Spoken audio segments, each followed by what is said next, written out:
দেখলাম আপনি কয়টা দিয়ে শুরু করেছেন এবং এখন কয়টা গরু আছে আপনার? ধরেন যে আমার 2টি গরুর তেল, আমার এখন 6টা গরু হয়েছে।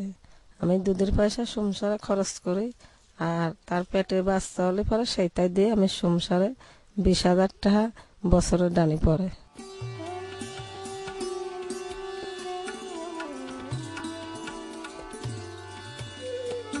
এখন কথা বলছি মোসাম্মদ শাহানা খাতুনের সঙ্গে।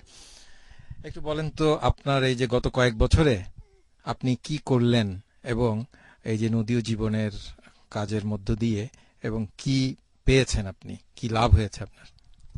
নদীয় জীবনের প্রকল্প ডেকে আমরা লাভ হয়েছে, আমরা ভিটা উঁচু করেছি। ধরেন যে বন্যা হলে পরে আমরা চলে যেতাম ওই ডাঙায়, তারপরে ছেলে মেয়ে নিয়ে খুব কষ্ট হতে হতো। এই বন্যাতে আমরা ভিটা উঁচু করলে আমরা লাভ হয়েছে।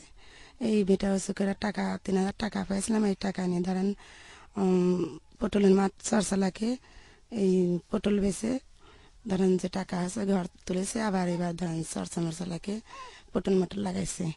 আর ধরেন যে এই নদীয় জীবন প্রকল্প ঢুকে আমরা আমরা খুব সচেতন ছিলাম, আমরা খুব সচেতন হয়েছি। মানে যৌতুক, বাল্য বিবাহ, স্বাস্থ্য সমস্ত পায়খানা, তারপরে এইডস রোগ, তারপরে অনেক অনেক ধরেন যে আমরা সচেতন হয়েছি। ধন্যবাদ আপনাকে। আচ্ছা, উনি তো বললেন আপনার গত এই কয়েক বছরে কি কি সুবিধা হয়েছে বা কি লাভ হয়েছে। আর কেউ কিছু কি বলতে চান, অর্থাৎ সামনে আপনারা কি চান?